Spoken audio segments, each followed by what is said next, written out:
Hi, my name is Daniel Anellis. I'm the bass instructor for Worship Artistry. Today's song is Sound of the Saints by Audio Adrenaline off the Sound of the Saints record. It's got a Celtic kind of feel to it, like the Mumford & Sons kind of vibe.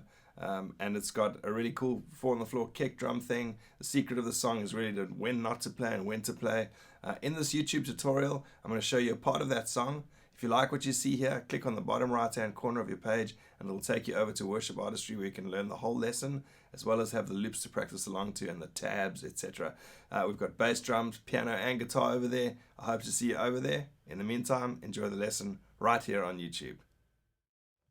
Like I said, we're out for the 6 bars of the pre-chorus. The chorus comes in starting with quarter notes on the E flat. 1, 2, 3, down to your B flat. And again up to your E flat, B flat. One more time. And now we're going to go up to our G minor. 2, 3, 4, G minor, F. 2, 3, 4, 1, 2, 3, 4. So that's, if you notice that there is the B flat, which is going to be on the 8th fret on the D string. So you go up to that high one just before the next section.